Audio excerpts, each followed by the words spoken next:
Hello there, and welcome to the Hawkeye Hotspot podcast here on hawkfanatic.com. I am Rob Howe, joined by Scott Docterman from The Athletic. As always, it is Friday, June the 9th, a little after 9 a.m. Central Time. Scott has been working feverishly on Big Ten scheduling news, but I'm hoping he got to at least see the latest episode of Mayans. I did. I did yesterday. I did yesterday as well. Yeah. Last night. I don't know. I don't want to hold this show hostage over our show that we kind of. Hey, it's like our podcast. Yeah, people have to listen. You have to listen to what we say. The only it's thing like when Adam Sandler grabs the mic in The Wedding Singer. Yeah, at the wedding and says, "I have the mic, and you have to listen to what I say." I thought I'm just the last year plus has just not been a very good year for this show. I'm kind of like, well, no wonder it's ending, but I think the ending kind of maybe gave us a little more indication on what may come about. So, yeah, it's getting a little bit interesting, and hopefully, I'm hoping for a big, a nice bow on this thing at the end, a couple nice episodes at the end to kind of end on a high note, because I've enjoyed the series so much that I want to be able to say, hey, it ended on a high note and feel good about it when we watch that last episode. Yeah, exactly. I it's the same thing with Sons. Yeah. I mean, Sons was a better show, but it's still, this one's been pretty good. It was really good in the first couple of years, I thought. And hopefully it kind of ends that way. It's kind of a chaotic situation now. I just feel like they're, give us some clarity, but either way. I think they got caught giving us too many storylines. There's just too much stuff going on, but we have a lot of storylines as it pertains to the Big Ten football schedule too. Yes. Thanks. We'll get into that. Iowa baseball season comes to an end last weekend in Terre Haute with tying the record for most wins in a season. So a lot to be proud of for Rick Heller and his squad. We talked about the off-field distractions. They played through that. They ran into a pretty good team in Indiana State, and I think that was pretty obvious in watching those games. Having said that, few things go the other way on Saturday, and you get it. You stay in that winner's side. I think it changes once you lose that first game. Man, it becomes just so. The task becomes just so monumental to overcome, especially when you're on the other team's field. But nothing to be ashamed of. Good starts from Marcus Morgan and Brody Brecht and Ty Langenberg. The bullpen was a little shaky at times, but a lot coming back, Scott. They've got their top three pitchers are coming back next year. A lot of their hitters are coming back. You lose Derigi, and Keaton Anthony probably moves on at this point, but a lot of guys coming back. Yeah. Oh, yeah. I mean, I think they had a quality year. You won 2 regional games. You felt like there was more to offer, and had Keaton Anthony been there, then maybe you feel like, and I'm not going to say they would have won for sure, but I think they might have won one more game, because I think he's, that important of a player. But overall, what Rick Heller was able to do with this team and how he was able to put it on a really good trajectory, even when in fighting through the adversity of losing your best hitter and losing some other players, and still be able to really ascend the way they did. They reached the Big Ten tournament finals, to go to the regionals, to win 2 games at regionals, and then to have the nucleus back, and you hope that he can maintain that, that there aren't, this is a different age, and there are some schools that can take advantage of NIL and some schools that don't have that. And I think, you're hopeful if you're Iowa, if you can bring back those 3 arms, and you can fill in the gaps, to replace a couple of your best hitters. There's no reason why this team can't be the best in the Big Ten and competing there. The bullpen did let them down. I'm not even going to sugarcoat that. That was major. Almost what cost him in the first game. It cost him in the second and third games. The second one they lost late, and then the third one, of course, they won in extra innings, and then they just they had to use too many pitchers. In the fourth game, when you get in that, as you said, Rob, once you lose a game and you get in that situation where you're using your pitchers sometimes for an inning or two, you're at the mercy of the situation. But overall, I mean, you can't complain about the season and what Rick Heller was able to do. Yeah, the difference in that losing that first game to Indiana State is if you had to play them again on Sunday, you'd be playing in that second game and you'd have Langenberg going. You know what I mean? So Right. if that's the way it would have played out. But so that's life, and that's the way the setup is. And good season, sixth time ever in the NCAA tournament and 3 under Rick Heller. So as you said, I think the program and the university and the athletic department is going to have to make up its mind what it wants to be in baseball, because without NIL, it's going to be really, really difficult. So, significant NIL, not just, the stuff that comes along, that everybody gets. They're going to need to be able to keep their players if they want to compete, but who knows, maybe they don't want to, or maybe they're not, maybe they're measuring how invested they want to be.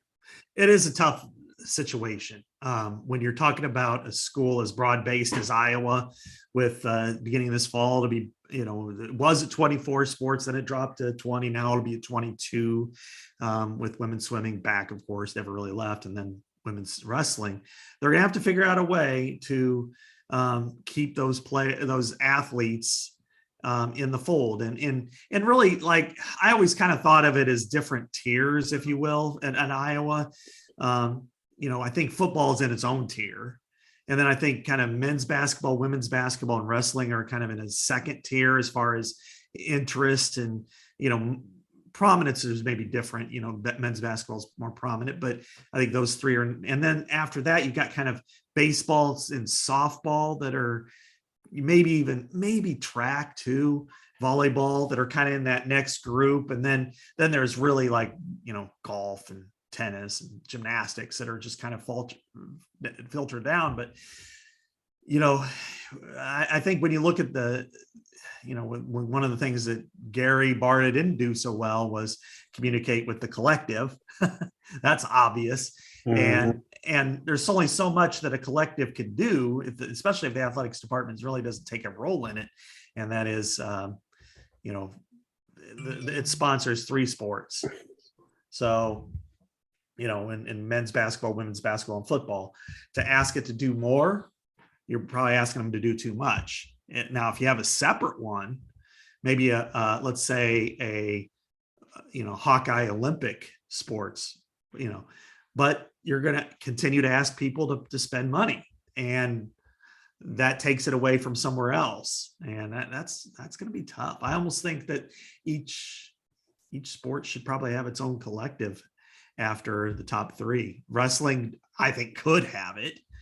I don't know why they don't, but the other ones are, yeah, as you said, with baseball, it's a different level of investment. And Iowa, because Heller is so good in my eyes, has been able to continue and compete in the Big Ten on a year in and year out basis. If it's another coach, we've seen that in the past, they can't compete. And I don't know what the future holds there, but it is kind of going to have to, it is a crossroads moment.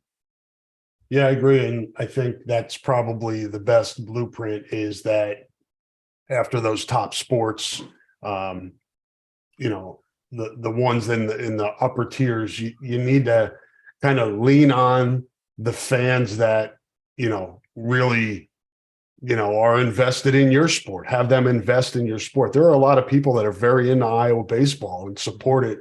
And that's where you're going to have to, look for financial support as well. And I think, like you said, I think wrestling would be able to do that, and is probably going to have to do that at some point, because this is all going to filter down, because everybody wants to win. And there are people with a lot of money that will, especially like, ACC, SEC, Big 12 baseball, those programs are going to invest. Yeah. And those are the teams that are going to poach your players. Well, and that's the problem and the question of NIL as it relates to, I mean, I think football, the leagues and the teams in the primary leagues understand the investment. So like Iowa knew what it needed and it got what it needed. Is it going to, so I think in football, in men's basketball, we all kind of understand it. Baseball is different because in the South, it is bigger than basketball. It really is. It's bigger than men's basketball, except in Kentucky, of course. But when you start dealing with the people I deal with at the Athletic, and the tournament came up, they think of it differently. It's almost kind of like oh yeah, okay, it's the postseason tournament for us, and for them, you view it kind of like you would the NCAA men's basketball tournament. And so when you have that kind of interest and 7,000 people at games, 10,000 people at games, for midweek ones, it's a different level. And then at a place like Iowa, you're asking your fans to put money into multiple pots. And at some point they're saying, hey, I can't do this anymore. It's like, do you give to the collective for football players or basketball players or baseball or wrestling or the athletic department to make sure you can keep those coaches, because you want to make sure you still have great coaches, and then facility improvements. You can only ask your fans to do so much. And I know that's probably been a real factor in maybe maybe not at vocally they haven't expressed it, but in how much that they support the collective to begin with, the Swarm Collective, because they don't want to take money out of the pocket of the athletic department. But Kirk Ferentz pulled me and Tom Caker to a side in Nashville. He's like, we got to decide here. Do we want to? The landscape has changed. It's about players, not facilities anymore. And I think with rather than raising X number of $1 million for a new facility. Now, baseball, we can agree probably needs something, but what about the other ones? Can you make do? It doesn't matter. I think you could tell me more because you deal with the recruits more than I do. But I think if your recruits had an opportunity to have a nicer facility, or a facility that has everything you need versus an ultra great facility, but not money, they're going to take money. They're going to take money every time. As long as they're not working out in a dump, it's money first. And I think that athletics administrators have to understand that. Yeah. And I think most Power 5 programs now have, pretty impressive facilities. I mean, Iowa got there finally. But a lot of teams or a lot of programs and departments have gone. I mean, look what Northwestern did. I mean, I think those facilities are there. So now, at least at this point, until maybe some of the big schools that just have money to burn, like Ohio State, just get these ridiculous, I don't know how much more you can go with facilities. Yeah. At this point, to me, the equation is figuring out how to divvy up donations. You've how much is this media rights deal going to help you overall as a department, and then how much does that leave you to maybe steer some of that donor money towards the collective? And I think whoever takes over for Gary Barta, whether it's Beth Getz or somebody else, that's kind of that's objective number one, I think. No question.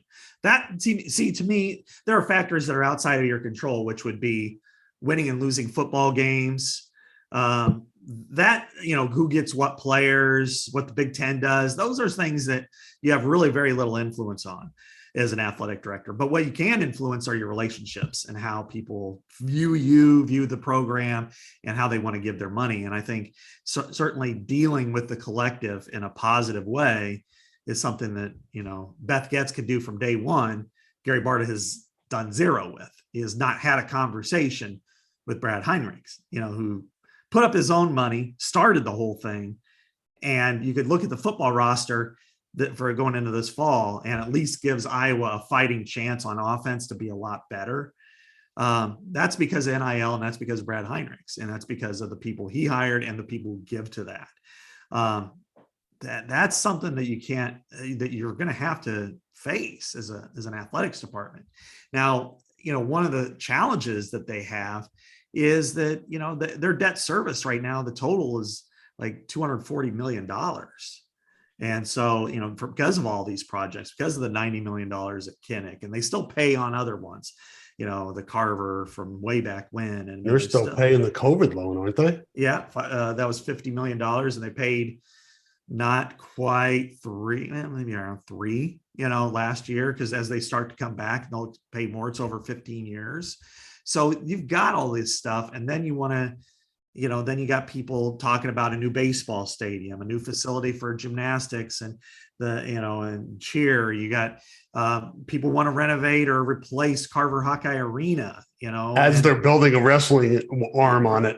Yeah, exactly. It's just, yeah, I think that, again, Gary for the most part is pretty conservative in a lot of areas, but when it came to facility building, wasn't. But it's kind of like, you got this money, you got to spend it, and you don't have a board of directors, and you don't have shareholders that put it in their pockets unless you count the coaches. But so, I think with Iowa, to me, the facility building should be prudent, look to the future as far as talent acquisition and coaching, maintenance slash hiring. I think that to me is the more priority over, should we build this for that? Maybe renovate the old field house and say, gymnastics, you can have it. It's yours.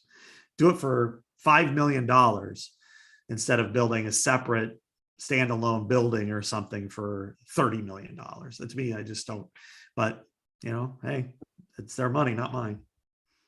And we arrived here talking about baseball and NIL and facilities, and that's how we got to this point. Want to just give a quick shout out to the Iowa track team competing down in Austin, Texas at the NCAA championships. Austin West, Iowa City West graduate, took third place in the decathlon. Scott, pretty nice accomplishment. Third in the country in that event. And then Amanda Howe, personal favorite, obviously, through the hammer throw, 63.79 meters,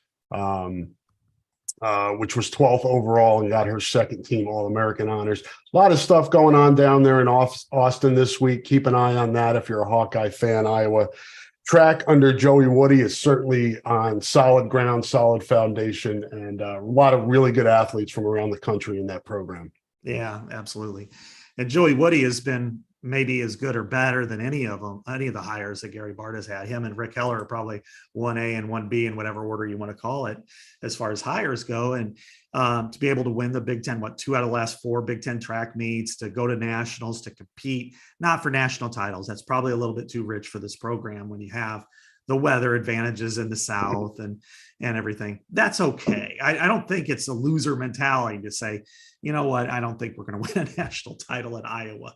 But I think what you can say is we can win individual titles and compete at a high level and be successful there. And he has, and it's just to be able to place, to be a West High kid and place third in the nation in the decathlon. That's incredible. And you look at some of the numbers that they've had, in the 100 and the 4x1 has just been remarkable. So Joey Woody has done everything and more. I mean, Wiz did a great job before him too. So this isn't just a joke, but I think in order to maintain it and enhance it, I think Joey Woody was the perfect hire. They had to merge the track teams under his leadership, and it's really been, fairly seamless. I mean, for the most part. And I think, that proves it every year when they go to the nationals. They're in Austin, Texas now, and then they're competing at a high level once again.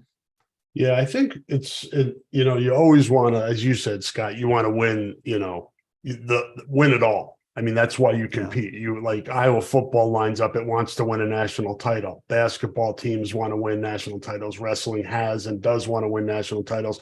I think it's important in sports like that, baseball, track, to compare to your history and just kind of compare to kind of where the bar is. It'd be great if Iowa baseball went to Omaha and played in the College World Series. That would be a great story. But when you consider that it's made the NCAA tournament 6 times in the history of the program, and it's done it 3 times since 2015, that gives you an idea that historically speaking, it's in a pretty good place. And I think the same can be said for track.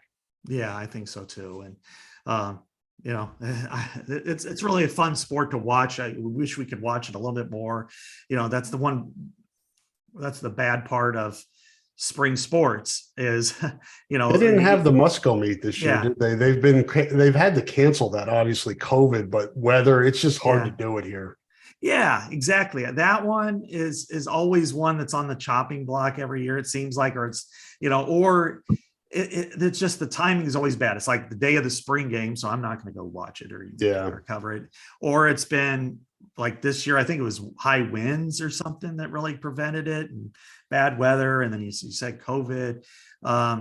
It's really made that kind of difficult. The other one is, I don't even know if they've had this for several years, but I watched it one year. The head of the Iowa for the women's rowing team, when it's on the Iowa River, is one of the most picturesque scenes I've ever in this area, in this state, let's put it that way, where it was one year, it was in October, and you had the fall foliage all around the Iowa River, which is gorgeous in its own right. And then you had all these colored boats and, flags flying and stuff. And I thought, this is just amazing. I love watching this, but they don't really have it very often, or I've been too busy to check it out if they have. And then sometimes they always seem to move like a meet to like Lake McBride. and then it's like too cold. And I'm like, Yeah. I'm not going to that thing.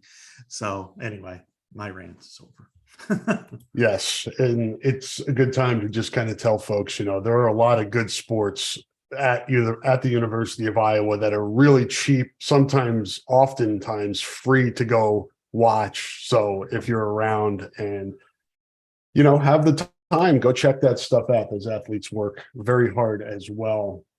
Let's dive in here, Scott. The big news of the week. Actually, let's talk about the women's basketball matchup first. Then we'll take a break, and then we'll come back on the other side and dig in. I think that's probably our best route here. You had this information and had to sit on it for quite a while, but Iowa will be playing against fellow Final Four participant this past season, Virginia Tech, in a non-conference game in Charlotte on November 9th. Is that right? Yep. Okay. You take it from here. That's all I have. Yeah, I got contacted about a week before. It was like the Wednesday before. So yeah, full week before it was officially unveiled. And that Iowa and, from Charlotte, that they were lining up the game against, Iowa and Virginia Tech, which I thought, wow, this is a big one. You're talking about Iowa women's basketball is the brand everybody wants to see. And Caitlin Clark is the reason for that, but also because, Iowa attracts eyeballs, Iowa attracts traffic, Iowa attracts butts in the seats. They even bring butts in the seats. So there were, people who wanted them. And in Charlotte, talking to the guy named Danny Morrison, who's the head of the Charlotte Sports Foundation, and they also run the Duke's Mayo Bowl. As soon as he said he saw the Final Four and what Iowa was able to do, he's like, we want them here. And so he made them like the anchor to this. And then it was find another opponent. And they thought, well, Virginia Tech's only 3 hours away, and it won the ACC. It returns Elizabeth Kitley, one of the best players in the country, and a couple others. So what a matchup this could be. So they had to work with Iowa first. Well, then they went to a title sponsor, an Ally Financial, which is kind of a fascinating story in its own right, in that it started last year a 50-50 pledge when it came to sponsorship of men's and women's, that they would spend they'd spend the same money on men's and women's sports. So, and it has a relationship with the ACC network and stuff. So it was a perfect fit for them. Everybody was in, but they wanted to make sure they got Iowa. So they had conversations with Lisa. Lisa was fine with it. And then they went to Virginia Tech, and Virginia Tech was thrilled, and they made it work. And Iowa gets a pretty substantial guarantee, $150,000 plus $50K to travel. That's a big deal. That's a lot of money for women's basketball. That doesn't happen very regularly, but when you're talking about it, it's going to be televised on an ESPN channel. And even though the Big Ten doesn't have an ESPN contract anymore, the fact that it's women's basketball, the fact that it's a neutral site event, and the Duke's Mayo Bowl has a relationship with the Big Ten. It wasn't hard to put together. They weren't going to say, oh, well, if they're the anchor team, then they can't. Now, I'm sure they'll probably make Virginia Tech the host just to avoid any kind of problem. But I think when you look on the floor, you're talking about two of the best teams in the country, a championship participant, a team that was only 7 points away from beating LSU in the semifinals. It very well could have been the championship rematch. So what's not to like about this, other than the fact that, all right, it's in Charlotte, it's pretty far, but other than that, what a way to really start. I mean, they have a game, a couple days before that, and then they go to Charlotte. This is awesome. This is great. This is exactly what basketball should do. Yeah, we've talked about this during the NCAA tournament, women's tournament this past season, and as I was going through, and popularity was rising to strike while the iron's hot, and this is a good example of that, taking advantage of the popularity now to try to build even a bigger following, and this is good, and hopefully ESPN showcases it. I think it will, whether that be the chance of ABC or the main network, and putting it out there. Would have been nice to have South Carolina or LSU, but hopefully we get that at some point during this season. But this is a good chance to showcase the game, and that's really what they need to do. They need to keep building on this. You remember when the USA women's soccer team, and everybody was like, oh, this is going to grow women's soccer. And it really didn't. So this is an opportunity here that they really have to take advantage of. I mean, it grew women's soccer to an extent, but I don't think it turned out as global as people had hoped. Yeah, I mean, it was big at a grassroots level, and I think it's been big, but it hasn't yet. I mean, it's weird because the organization I work at, it has become a priority. Yeah. And we have one of the best writers in the world cover it, but still, it's hard in a professional setting to have soccer infuse itself and become kind of an iconic sport. But in this country, there's just so much competition.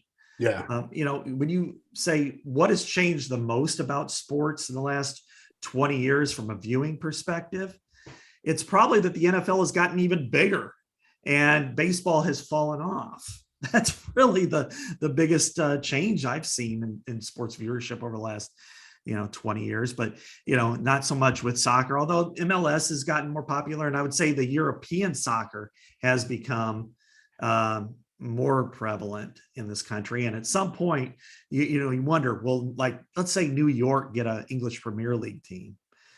Could that impact the way people view it? The flip of like the NFL sending a bunch of games overseas, the top organizations playing more here. Yeah, exactly. I mean, because if there was, say, like New York and I don't know, Miami, I don't know, or Philadelphia, whatever, if they were to get two English soccer league teams there, how would it do in this country? I would say it would probably do really, really well. But, that's something I'm not going to worry about too much. But I'll say this, that with women's basketball, capitalizing at the height of its marketability and having a face like Caitlin Clark.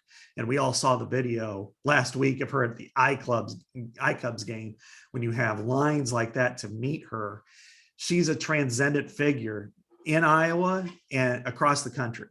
And to bring that product, her and this team, to a different region that they don't normally experience, and have it in a high profile setting. And ESPN is invested in women's basketball. And this is the only chance they're going to really have to showcase her. I expect it to be at a pretty, it won't be ABC because it's a Thursday night, but I could see it being like ESPN main, because this is a way to, the viewership was so high. I mean, it was NBA finals level high, that, they're going to make her the star for a night. And I would too, because she is a effing star. It'll be interesting to see where they put it when they have Thursday night college football. probably the NFL then. Yeah. Yeah, it'll have to go head to head with Amazon Prime and NFL, so it's not going to get the ratings that it did for just not. It's Yeah. plus it's early season basketball; it just doesn't. We could, when what's funny, and this is just the way it is. I'm not criticizing it, but when they have that Champions Classic on a Tuesday night at the United Center, and you got Kentucky and Kansas and Michigan State and I don't know who else, UCLA. Or they play on an aircraft carrier. Yeah. Yeah. But the one on Tuesday night at the United Center where they have 4 teams, 2 games, Kentucky, Kansas, Michigan State, and Duke, I think it is. And in the middle, they announced the college football playoff pairings. The ratings for the pairings are higher than they are for the games around them.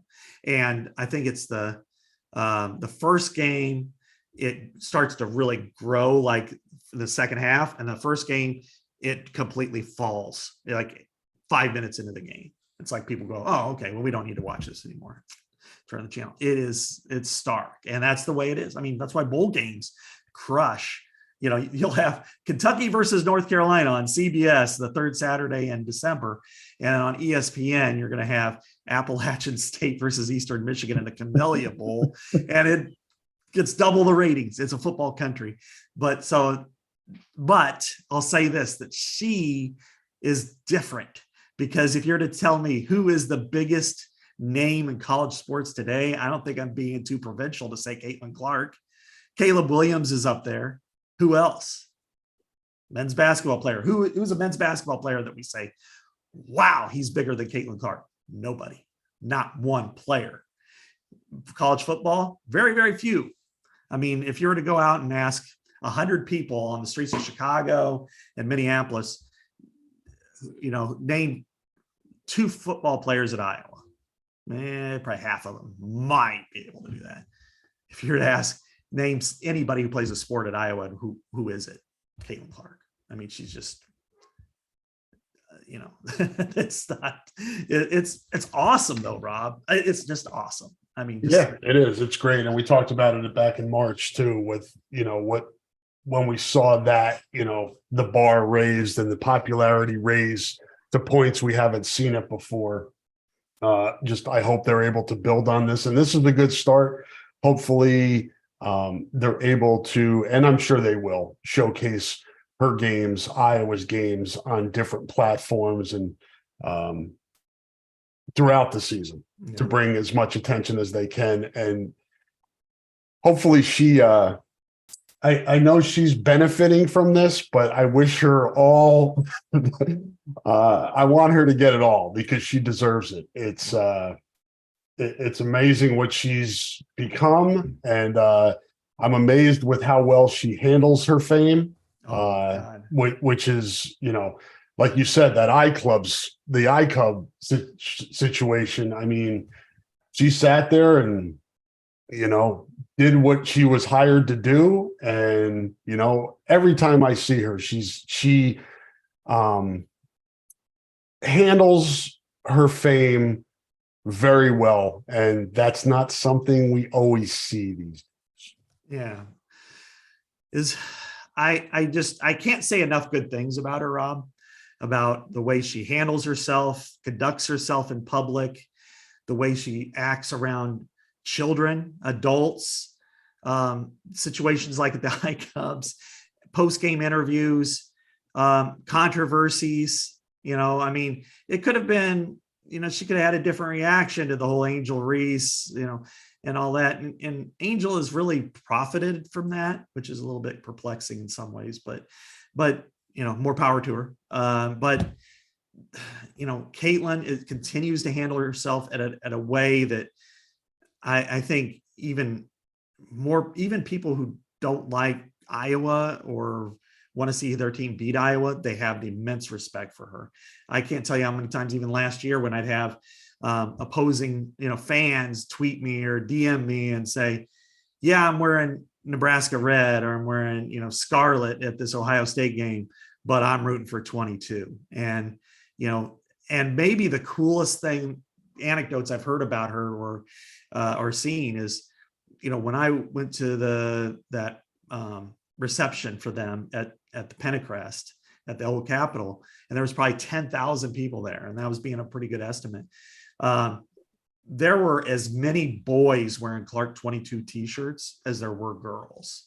And it shows that she transcends sports, that it's not just, the boys are just going to wear, Jordan or, like we would have.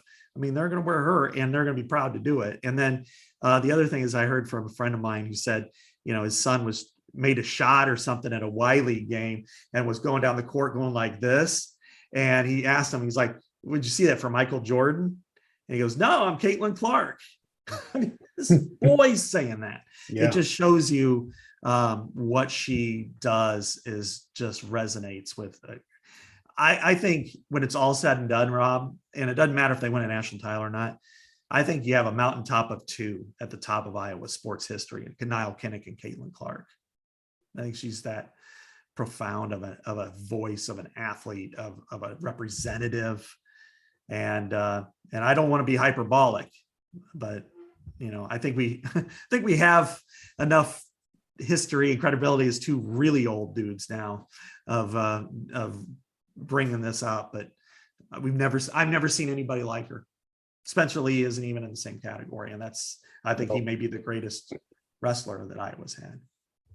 Yes, and it'll be fascinating to see how that popularity increases this season and how Iowa as a team deals with the spotlight and the pressure. It did well last year, and now it's going to have to do it again. And we will obviously follow that along here on the podcast. Right now, probably a good time to take a break before we get into the news of the week, and that is the Big Ten football scheduling that was released yesterday.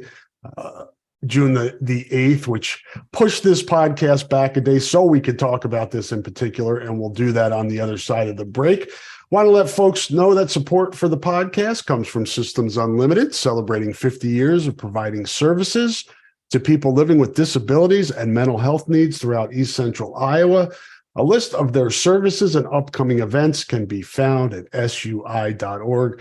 I think Systems said they're going to send us a new script. I know some people can probably recite that one pretty easily right now. I still can. I still have to look up the script, but there you have it. Thank you to Systems Unlimited, and thank you to these sponsors you're going to hear from now. And Scott and I will be back on the other side to talk football scheduling. Hang in there.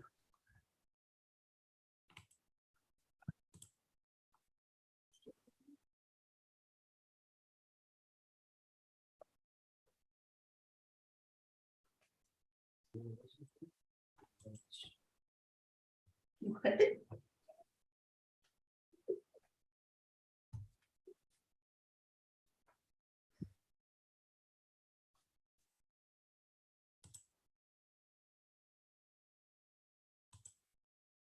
Thank you again to our sponsors. We appreciate their support of the podcast, the Hawkeye Hotspot podcast, and all of the podcasts here on the Hawk Fanatic feed. Please subscribe, hit the like button, whatever the kids tell you that you need to do with this stuff to help our popularity, because Scott and I are all about branding and pushing our popularity. Scott's very popular with Nebraska fans and other fans on Twitter. So he likes to fly. I won a poll this week, Scott. So apparently there was some Twitter beef going on earlier this week, to which somebody decided to put a poll about who in the Iowa media is the worst. And I'm happy to announce that I ran it. I won this thing going away. Somebody texted, or somebody brought it to my attention this morning on Twitter, which then I muted those people because I figured if they're taking part in this nonsense, I want nothing to do with them. But I got over 50% of the vote. Pat Hardy was second and Tom Kakert was third. I guess Tom was the subject of some Twitter backlash this week. I'm happy to say that I've pulled myself away from that nonsense quite a bit. And now when people do that stuff and reach out to me and try to start that drama, goodbye. Yeah, I noticed it a little bit on Wednesday night. I was really busy because I got some pieces of breaking news. So I was off Twitter. Yeah, actually work instead of worrying about what your brand is to actually produce content and do work it's a novel concept, and I applaud you for it. Yeah, it was. I got it texted probably 2 hours after the whole thing was going on, and somebody's like, "So, how are you staying out of the Twitter war tonight?" And I'm like, "Oh, is there one? Oh, god damn it!" And I looked, and I'm like, "Oh, whatever," But I looked a little bit, and I'm like, where are we as a Yeah. society? What are we doing here? Yeah, I mean, let's face it. Everybody's been caught in the crosshairs at different times. You probably more than anybody. And Tom was sticking up for his site, and I applaud him for that. Tom's a good friend. I have a lot of respect for Tom and Blair, and Kyle's done a nice job covering that. Covering baseball and covering women's basketball, being there, writing stories. So I don't have a problem with people sticking up for their site or their colleagues, and other people have the right to disagree or complain or whatever. And I just, I'm trying not to be a part of those. It's a world that I'm pulling back from a lot more, and I should have done it sooner. Yeah. I use the platform to promote content and try to limit it to that. I do interact, and you kind of get sucked in at times, but overall, too much unhealthy shit going on. Yeah, well, the thing I found, and even with stories like yesterday's with the Big Ten conference schedules, is that it puts me square on Twitter to view everything, whether it's at what people are tweeting me at, retweeting that, asking questions, whatever, and less with, I don't know, real life. And one of the things that I struggle with probably as much as anybody, if not more than anybody, is that when you write a story that is going to get a lot of traffic, that I'm constantly sucked into Twitter, and I'm constantly on Twitter and going and reading stuff, retweeting stuff, and it takes me away from family time. It takes me away from just watching TV time, unwinding. It keeps me on the clock mentally, and I don't need that, especially in June. So I don't know. It's frustrating and I know how hard you work and research things and have your facts, and then somebody tweets something that's false, inaccurate. And that to me has been the hardest thing for me. I've always wanted to correct people, but I've learned that there are a lot of really dumb people on Twitter that are just there to get a rise and don't really care whether or not they're factually correct, or have the correct information. So rather than battle with those people, I just leave them with their ignorance. Yeah, exactly. And I struggle with that too. It kind of depends on them. I went to an iClub in Kansas City about a little over a month ago, just to be, I was a guest, and I was and somebody asked me specifically, how do you decide which Twitter follows do you make examples of and which ones you ignore? And I said, really, it depends on my mood. Yeah. If I'm just like, I'm just going to keep going. And then there are other times when I'm like, and during Lent, I really tried not to, and that was tough, but because I made that as my Lenten sacrifice was interacting with trolls on Twitter. But I know it's such a first world 2023 thing, but I will say this, that I really struggle with people who either can't comprehend what I just tweeted because it's like, God, it's just 280 characters, or people who ask me questions in a link or a story that I spent a lot of time writing. And it's like, well, what about this? Well, it's in there. Well, I'm not a subscriber. Well, I'm not going to give it to you. I mean, I do have to make a living here, and so that so there's all kinds of little aggravations, or somebody has a plan that I know isn't going to go anywhere. There are times when people might have something, but like yesterday, there was some guy who tweeted me, well, here's what the Big Ten should have done. They should have went to a pod system where they had 4 teams here, and here. I'm like, they're not going to do it. I'm not even going to dignify your thought process here, because all the questions were a year ago. Now this is what happened. Here's what I'm reporting. Here's what they said, my interpretation of it. I'm not really going to care what you think, and there's a lot of interesting opinions. And if if I hate to say this, but if it's somebody who's really snarky, who likes another team, I usually just mute them really quick, unless they try to be snarky and smart assy. And then that's when I usually will say, all right, now I'm going to go ahead and quote tweet you, And the thing is for the most part, I will engage people that are reasonably sane, and polite and just want to have a conversation. But if you're going to be snarky or nasty or mean, I don't have time anymore. And it's just not worth it. Absolutely. And when you start talking about the Big Ten debate of scheduling, I mean, I really, I had a lot of people who, when they had legitimate questions or comments that I thought were worthy of response, perfectly happy to do that. It's like a Nebraska fan. Well, what, somebody said, well, why did they put in for 3 rivals? Why did they only get 1? And well, here's the reason why. And I gave them the reason, and they're like, thank you. And I'm like, no problem. That's exactly what I enjoy doing. I enjoy those interactions. Yeah. Not because I'm smart or anything, but hey, you ask me a question, I'll answer it. But it's wow, Iowa really got an easy schedule in 2025. Well, you look at the 2024 schedule and you're going to go, oh, well, that's not so easy when I don't think there are going to be easy schedules in this conference anymore. I think it's too hard. And this is where we could kick this off. They did a remarkable job of competitive equality. That may be the one thing that gets lost in the shuffle here. But, you have, I'll say like the top half of the Big Ten are football schools and high profile. James Franklin complained yet about anything? If he hasn't complained about this, they got it right. Because he's always complaining. Yes, he's the complainer in chief. He's the litmus test for bitching and moaning. You're right. He's done it enough on so many different things. But interrupt. Yeah, no, that's fine. And I if I could take a shot at James Franklin, though, I'm going to do it. And Penn State. Well, it's like if you were to look at like the upper tier, there was, kind of 2 segments, like the historic blue bloods, and I'm not counting Nebraska in that anymore, but USC, Michigan, Michigan State, Ohio State, and Penn State. I'm sorry. And then the second tier, which are very competitive, high profile teams, especially if they compete at a high level. That is Nebraska, Iowa, Wisconsin, and Michigan State. There is a combination of 4 or 5 everybody plays every year.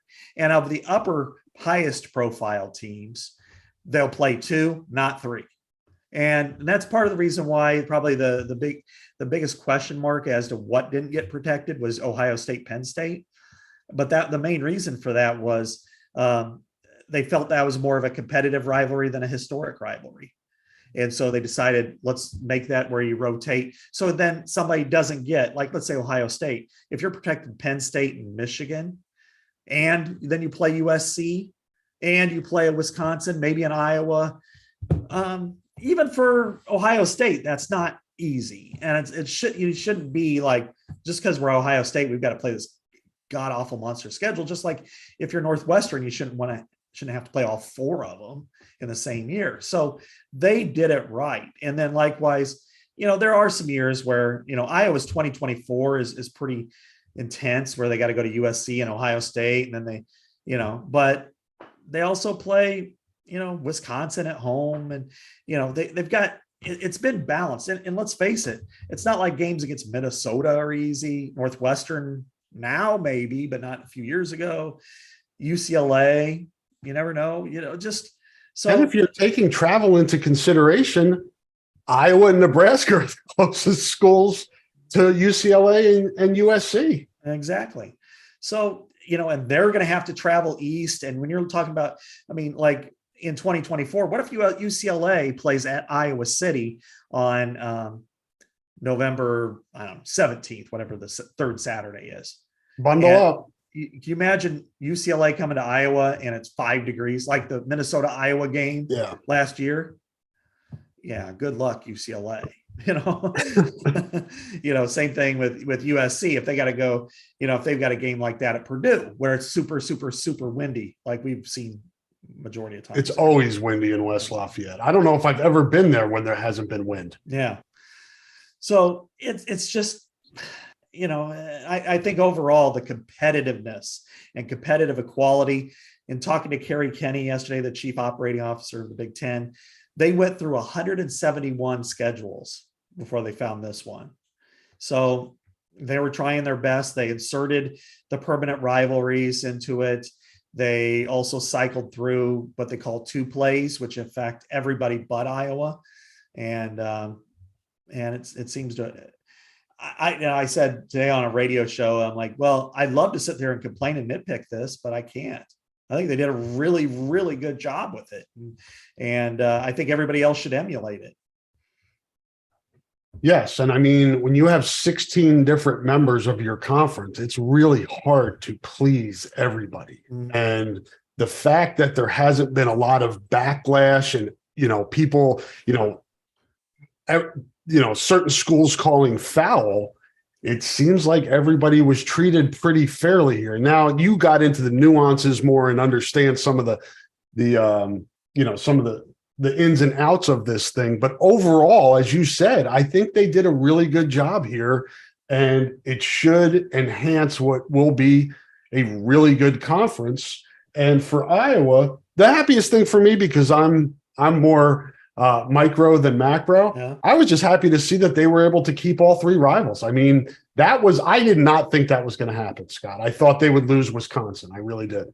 So did I. I thought that would probably, or it'd be too difficult to keep that competitively or whatever. Right.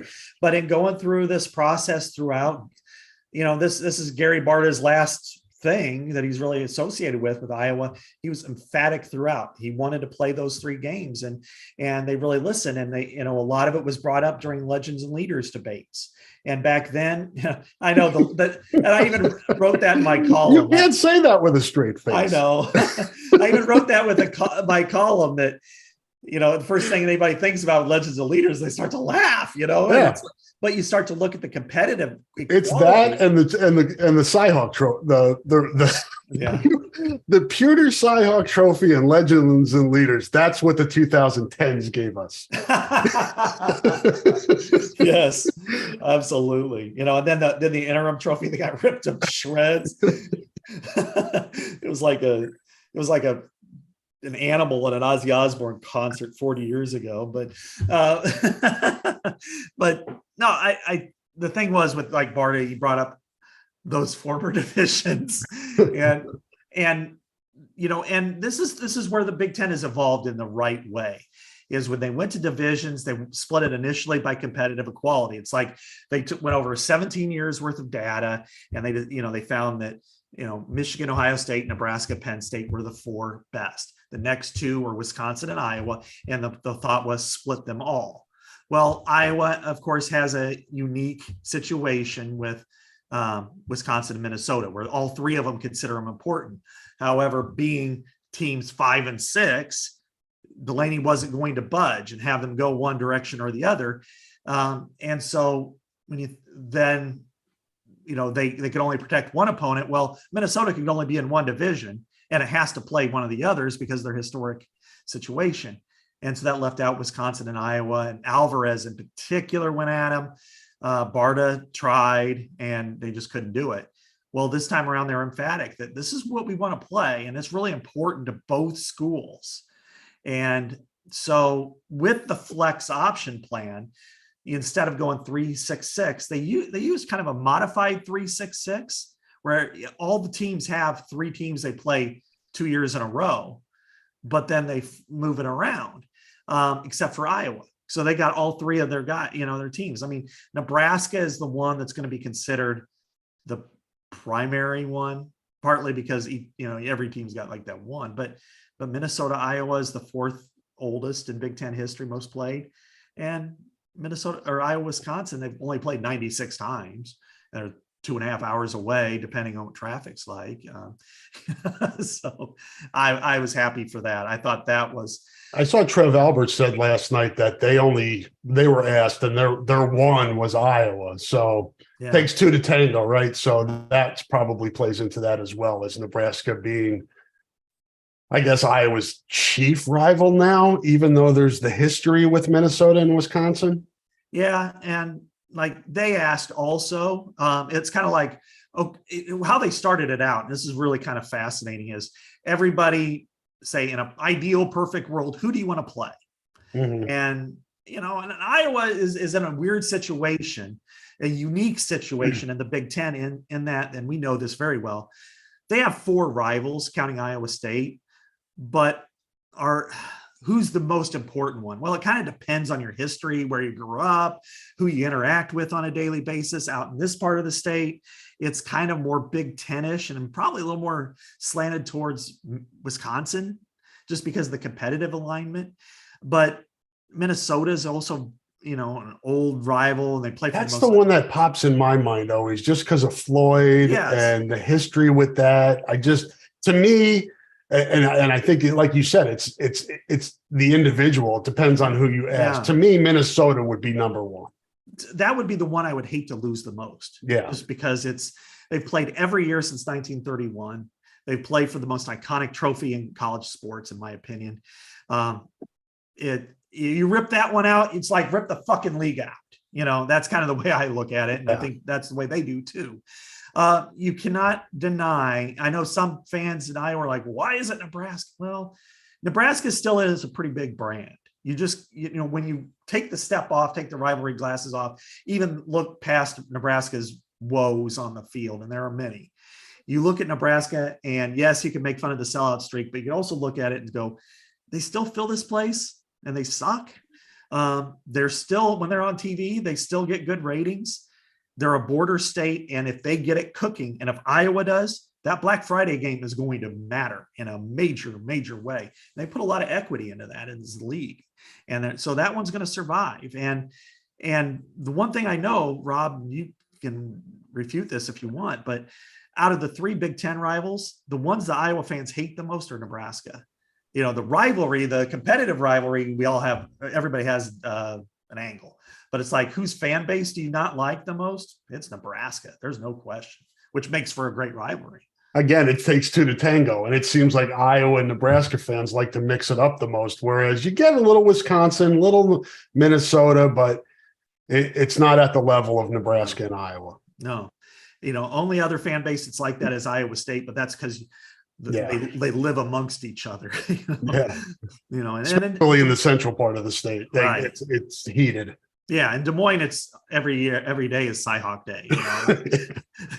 But and out here, I've gotten in trouble with Cyclone fans on Twitter, and I never really mean it in a bad way, but I'm like, in Des Moines, it's a big deal because you may work in an office or go to a church or go to a school or some sort of function, and it's half and half, Cyclones and Hawkeye. So everybody's chirping about it, and in a good way for the most part, but you live it.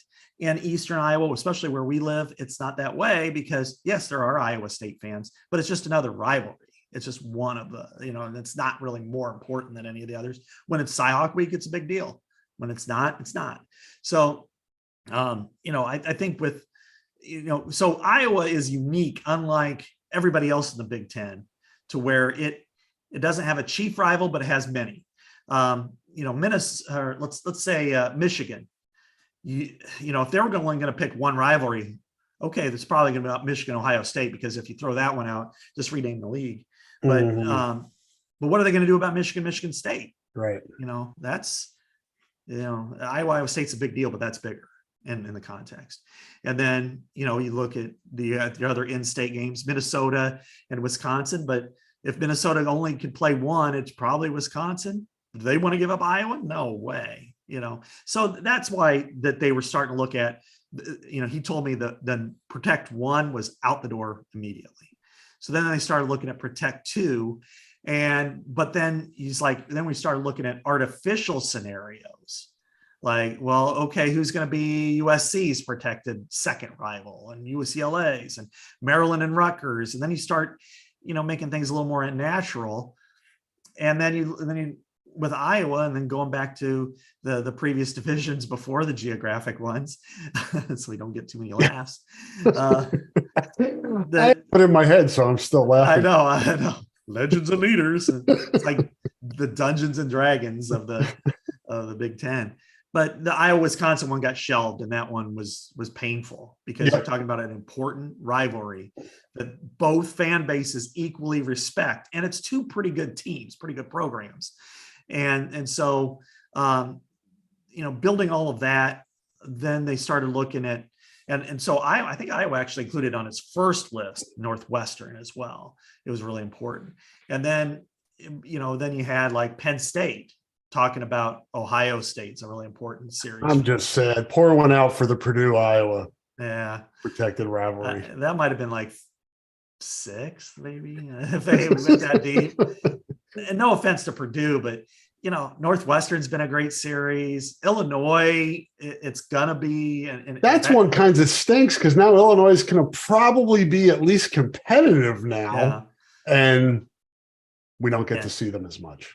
But at least it's every other year, not like that one 5 or 6 year period. And you always have basketball, which is to me the number one. That is the number one rival. That'll soothe the fans. They can fight over that. They always have. I don't know. Bruce Pearl, Jimmy Collins, take your pick. But no, I lost my train.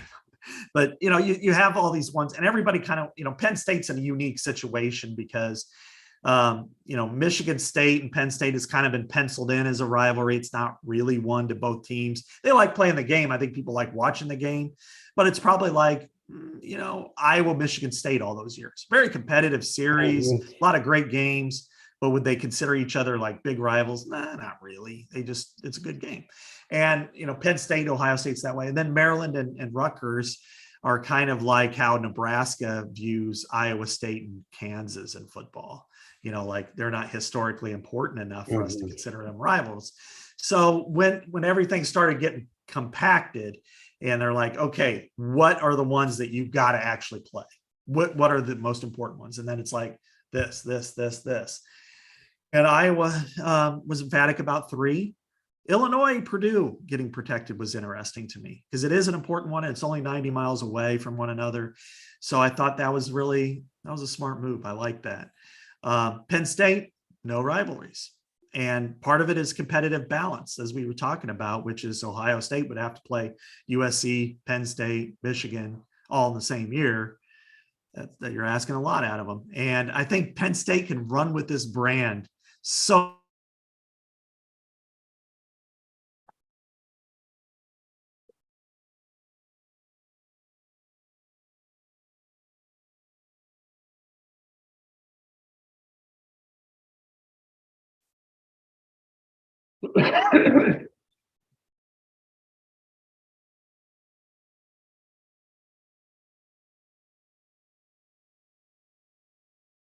I've lost Scott.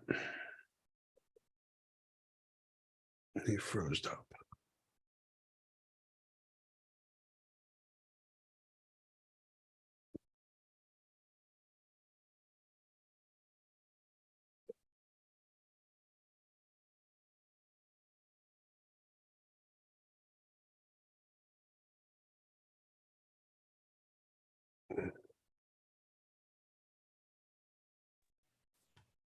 There you are. Yeah. I stopped the recording, so we're good there. Okay. Whatever's happening on YouTube, hey, we're having some technical difficulties. All right, let's jump back in here. Okay. Well, before we were rudely interrupted by those technical difficulties, Scott, you were talking about Penn State not having a rival and being able to take advantage of that. Yeah, exactly. And that's, how they like to call themselves unrivaled. Yeah. And that now they are. And that's a marketing thing I think they could run with. And in their case, they're still going to be able to play the majority of these teams. So I think, some people are like, how did they end up without a rival? Well, now they can play everybody on a more consistent basis, except for Iowa, really, because, they'll still play Iowa every other year, or, maybe they'll go like, because if you go over a 4-year period, maybe they're playing them like not in 24, they are in 25, maybe it'll be 26 and not 27. Right. So, but at a minimum over a 4-year period, they're going to play twice. And they're going to play a lot of other teams 3 times.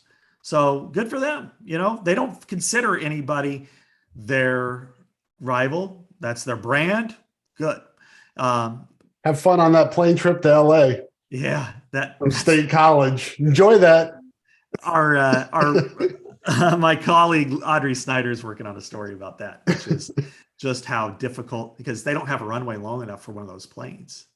So Nope. for a big jet, they don't have one, so they're going to have to Get on the bus to Pittsburgh. Yeah, Harrisburg, Pittsburgh. Yeah, or Harrisburg. Either way, not an easy drive. Yeah, so haha, suckers. So enjoy the Rose Bowl in September or whatever it is.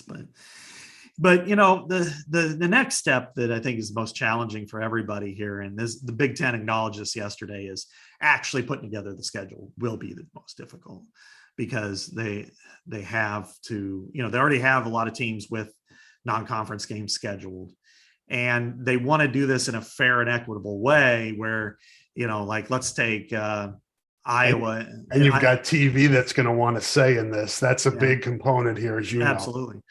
Let's say 2024 for Iowa, the Big Ten would come across looking like dickheads if they play USC one week and Rutgers the next on the road, so you're not going to have that happen.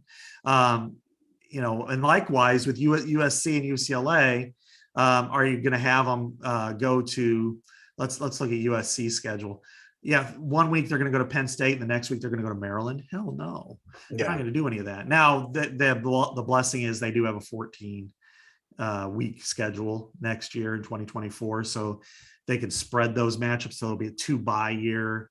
I would guess, if I was to guess on any of this, that they'll try to make use of week 0 or the first week to maybe, which would make sense. It's like, hey, let's start with UCLA at Rutgers, or Thursday night. Yeah, Thursday night out there before their school starts.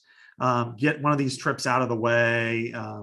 Likewise with maybe USC goes to Penn State week 1. USC Penn State. Holy smokes, on Labor Day weekend, rock with it, or the weekend before or something. That's the type of stuff that they're going to have to experiment with. And then likewise, who heads out there and then look at the next week. Chances are what you'll want is, maybe somebody who goes to USC or UCLA, you have a home game the next week, something like that. Because, and then there's going to be the night game component, which I'm sure James Franklin would complain about if Penn State has to play USC at night. And he'll complain if given the opportunity, James Franklin. Yeah, exactly. The thing with this, Scott, is there's so many levels, and we'll talk about this, I think, going forward as we move along and kind of absorb what we learned yesterday a little bit more. But a couple things come to mind, and Pat Hardy and I were talking about this yesterday, and I saw that he wrote a column about this being the last season with divisions and the opportunity for Iowa to win the West and potentially take that shot at the Big Ten championship. It hasn't won since 2004, because it's going to become a whole lot more difficult next year to end that streak. Now, the positive thing is, boy, do you have a really good strength of schedule. So now when we're talking about expanded playoffs, we're talking. Are you kidding me? We're talking about an opportunity, and that's really, you're still going to fight for Big Ten championships, but it's almost like it's more like NCAA basketball, where it's great to win that Big Ten regular season championship, but the schedules are so unbalanced, and not everybody's playing everybody. It's hard to decide who the actual champion. It's almost like you want to get into the NCAA tournament as a basketball team. You want to get into the playoff as, a Big Ten football team. Well, for sure. And now that it's going to be 12 teams after this year, and you're looking at this, you got to view it that way if you're Iowa. Now, do you want to go to Indianapolis and win? Hell yeah. Oh, yeah. Every year you do. That is your goal. Win the Big Ten title, win your conference. Yeah, absolutely. However, and for those that don't know, without the divisions, you got to finish. You got to be one of the top 2 teams, kind of like, exactly like the Big 12 now. Yeah, right. So just be one of the top 2. However, being the right 7-2 in the Big Ten, and winning your non-conference games and being 10-2 gets you in the tournament. Maybe gets you a home game. You imagine Kinnick Stadium in early December. All right, we got the Florida Gators and Iowa Hawkeyes at Kinnick Stadium, December 10th. Rock on, man. We're fighting. That's what you got to accept. As that is that the biggest game in the history of the stadium? Absolutely, no question. I've talked to people all over the Big Ten, and it feels the exact same way, including Ohio State and Michigan. Just things like that where Camp Randall Stadium. If they got the same juice, right. It's the same way. So you're talking about that being the ultimate now, as opposed to winning the Big Ten. That doesn't make Big Ten not special, because if you win the Big Ten championship game and you're one of the top two teams, you're probably getting a bye. Right. You're probably sitting out, but even then that's expensive and it's overrated. but you can market that like crazy if you're the athletic director department. Is not only can you buy season tickets, but if we host a playoff game, you've got first dibs, to secure it. Because those will be coveted seats, because the students will still be on campus for those games.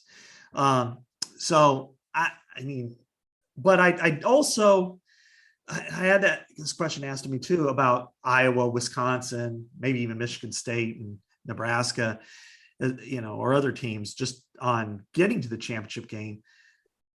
I turned back the clock a little bit to think what it was like in the 2000s before it became a divisional conference. And Iowa was pretty damn competitive there too. And they had to play Michigan, Ohio State, Penn State with regularity, Wisconsin, and compete against those teams. And, so I think, it's going to be more difficult because the competition's there for the top two spots, but I don't think it's impossible either. I just think the pathway is probably a little bit more challenging. It's like cutting 380 to one lane instead of having two. Oh, no. That road is as miserable as it is. Yeah. And it's cyclical too, right, Scott? I mean, we sit here today and say, these are the best teams going into 2023. That doesn't mean it's going to be that way in 2033 or 2043. And, now that they've done all this work and set this up, now people are still talking about expansion. So now if you expand again, how does that change things? So it's just, I have gotten to the point now with college athletics is just enjoy today, because tomorrow could change everything again. And maybe it's for the better, maybe it's for the worse. But it's just, there's so much going on now in college athletics with NIL and transfer portal and conference expansion and media rights deals. It's hard to keep up for people. And, but I think the fans are still locked in, as you said, to this sport when, as evidenced by, the halftime of the basketball or the between basketball games release of college football playoff. How popular this sport is. Just don't fuck it up. Yeah, exactly. And I think they're at the precipice of something like that. But yeah, I think, I would hate to see the other leagues, any of the other major leagues go down. I would hate to see the Pac-12 go down. It might be headed in that direction of some sort, but but as you said, the competitiveness of the league, you talk about Iowa being a juggernaut in Ferentz 1.0, from 2002 to 2004 for sure. And then some other years there. Wisconsin was that way in the last decade where it looked like it's every bit the equal of the others. Michigan State did for a while under D'Antonio. Who knows? Bielema in Illinois. I wrote about them this week and how they, kind of a large story on. This wasn't the vision the Big Ten had when it brought Nebraska in. No, and that they're capable. They are capable of getting there. Are they? I don't know. I mean, I thought Scott Frost would bring them back to prominence, and it didn't happen. But Matt Rule could, and it shouldn't take much for them to be a bowl team just about every year. But so you look at any of those teams, USC's in there, of course, but USC last year they went to the Cotton Bowl. The year before they didn't even go to a bowl game. Yeah. So anything is possible here. I would say, Bielema with Illinois. I've always felt they're the sleeping giant of the Big Ten. They have so much going for it and have never been able to capitalize on it. So I think anything is possible. So I think it's more difficult for sure going forward, but it's not, it's never going to happen. Winning a national championship probably is never going to happen. At the BCS level, when they only had one game, it might have happened, but if all the stars align. But I think what you do is you recalibrate your upper tier expectations. And I think getting to the championship game is important under a one conference system. But I also think that the ultimate should be getting into the playoff, that should be the ultimate goal, even over for fans. Players don't know. Players keep your eye on the prize, but for fans, getting to the tournament is a bigger deal. It's like which is more important, winning a Big Ten regular season title or going to the Sweet 16 or even the Final Four? I'd argue that the NCAA tournament's a bigger deal. It is. Yeah. And if you're looking for inspiration and hope as an Iowa fan, just look to the Big 12 championship game last year. Yeah. Oklahoma and Texas weren't in that thing. Yeah, exactly. TCU and Kansas State. Right. And even in the future, when Kirk retires, whenever that happens, look to Kansas State, because Bill Snyder, as we know, his legacy there is bigger than Hayden's is at Iowa, because they were nothing, absolutely nothing. They were going to drop football. They were that bad until Bill Snyder got there. He had a son that wanted to be head coach. Didn't happen. Gene Taylor did a remarkable job of finding a great coach, and they won a Big 12 title. They played in the Sugar Bowl. So it could happen even if Kirk's not a part of it. So, I don't think it's impossible at all. I just think it's going to be challenging. And that's why NIL is going to be important. Consistency of the program is going to be important. The ability to adapt, to change, and whether that's with Kirk or his successor, all that's going to matter. But I think, having an active fan base that's invested in the product is going to ensure that Iowa football is not going to fall off the map. It may have some down years, but it'll still be a team that, if you're USC and you're visiting Iowa City on a Saturday in November, watch out. You're going to get a fist in the mouth. It's like anything else, Scott. It's the margin of error is smaller for the non-blue bloods.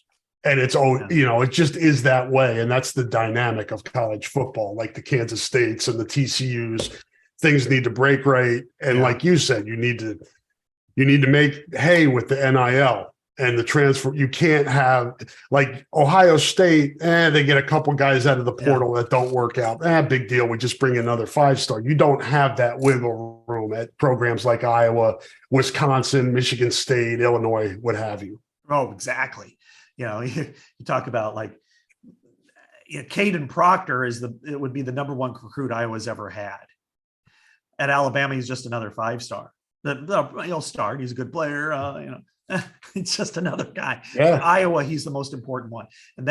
But okay, well, you can't surrender. You can't just quit football and say, well, we're not going to play this year because we didn't get our 5-star from Southeast Polk.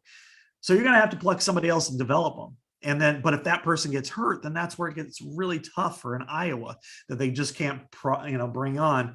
Hey, well, this 4-star, there are no 4-star talents. You've got to build them that way. And Iowa's been successful as any program at doing that. And so the opportunity is still there. They're still going to play good teams. They played good teams when it was doing crossovers, like this year, it's not, last year was Michigan and Ohio State. This year it's Penn State.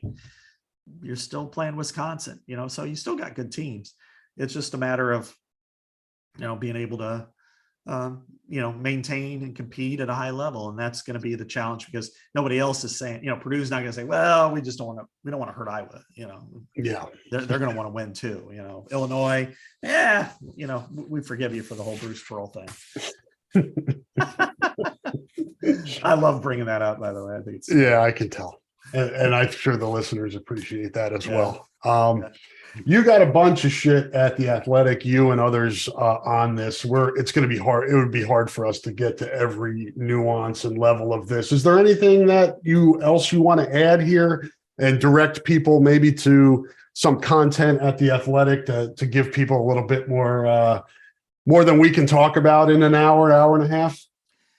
The only thing I'll say is, that we are very comprehensive on that. And I think, Nicole and I combined on a major, like the news story, which is here's the breakdown. Here are some games to watch. Here's the reason why they did this. Here's what they had to say. So this provides most of the answers that people are probably looking for. I wrote a column that the Big Ten hit a home run with this. And the other leagues really need to emulate it. I mean, the SEC is having some serious scheduling problems or issues related to going to 9 or staying at 8. And are they doing away with divisions once Texas and Oklahoma come in? Yeah, they are. So this will be a good model for them. Yeah, and they decided to stay at 8, but then they have the two arguments that they're having, and that's just for next year. They're not going to do it for the following year. They're going to continue to talk. 9 games, 3-6-6. Everybody gets 3 rivals, or 8 games and everybody gets 1. And of course, there's some historic rivalries that are going to be wiped off the map. Auburn, Georgia, Tennessee, Alabama. The games that are like, wow, you're really gonna take that away. But that's Texas A&M. That's a big one too. Mm-hmm. So they're gonna go through that. And so I wrote a column just, hey, the Big Ten had a chance to make it an easy solution. Just go, everybody gets 2 protected opponents. Everybody gets 3. But instead they went hard and complicated and they got it right. And then each of the beat writers for our 6 schools that we cover on a beat writer perspective, including myself, we all wrote kind of local angles. What does this mean for Nebraska, Wisconsin, Iowa, Penn State, Michigan, Ohio State? And then Nicole today wrote about the ramifications of the college football playoff and what the Big Ten is going to do in the column on that. So we all, really combined here on, all try to get as many angles as we can. And so that's what I would recommend people doing. And then, it's been a kind of a hectic week. I'm trying to remember I wrote something about recruiting somewhere in the middle of this. And that is going on. And we'll talk more about that next week, because then the big recruiting weekend's coming. Yeah. So we'll table that till next week when it's more, we get closer to a big official visit weekend for Iowa.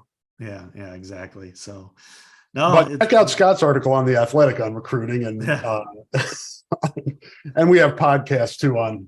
I talked to Trevor Lauk. Okay. I know how to pronounce his name now. It is Lauk. Lauk. Okay. His grandfather, Chick Lauk, was on the 1966 Notre Dame national championship team. Really? Wow, that's awesome.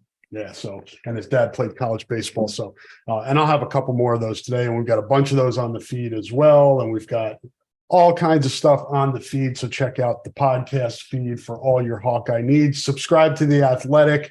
You can dive a lot deeper into the Big Ten scheduling and how that impacts Iowa and beyond. Anything else? We miss anything? I feel like we got to everything. Yeah. My head's a little foggy this week. Yeah. I think we're all good here. I mean, there hasn't been, any kind of recruits. I think we look at the women's situation, baseball ending, and again, I kind of going back to our first conversation, I think it was overall, Rick may have had his best coaching job this year. He's obviously one of the best in the country. And this year with the adversity, because they started so strong, then they faded in the middle, then they lost their best players because of the gambling situation, or at least their best hitter, not all their best players, and then they still were able to get, tied for second or third in regular season play, get to the championship game in the Big Ten tournament and win 2 games in the regionals. I thought, hey, that's coaching, man. That's why he's one of the best. And so we're just about done. And I guess a month and a half, we'll be talking about Big Ten Media Days, right? Yep. And one last note, Iowa football did offer a camper from Sunday with a familiar name in Mason Woods from Iowa City West, who I've been I've been pushing him since I seen him in the fall. He's this is not a courtesy offer, Yeah. so to speak, because his dad is the special teams coordinator for the Iowa Hawkeyes. The kid's legit, and he's only played half his high school career. And I was a little surprised they offered him at tight end, but I can see that. I mean, he plays receiver and safety, but he's a really good athlete with a lot of flexibility. And told me, don't just expect him to be a Hawkeye. Yeah.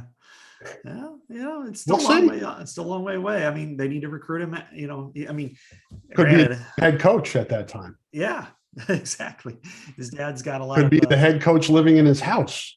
You never know. Yeah. Well, his older sister goes to college at Texas at Austin, so things can happen. But I'll say this: he's got the kind of body that would be perfect for that. I mean, you just look at his dad first and go, okay, he's not a receiver or a defensive back, but he's tall, and you could see that, okay, when he really fills out, he could be a good solid 230, 40 type, and I think he's going to be a great prospect. Yeah, absolutely. You offer him and you work him as hard as you can, because those are the players that you win big games with. Yep, and we'll talk more recruiting next week as we get closer to the big official visit weekend. We've got camps going on again this weekend, camps last weekend, camps throughout the month, offers going out. So we'll have plenty to talk about on that front next week. But wanted to get everybody up to date and break down this Big Ten schedule, because it seems like we've been waiting for it forever, and now we have it, and we can move on and focus on the 23 season, which is fastly approaching quickly, I will say. But want to thank all of our sponsors. Thank you, everybody out there, for listening. Apologies for that brief technical hiccup, but we got through it and appreciate it. And we will talk to you next week. Say goodbye, Scott. Goodbye, Scott.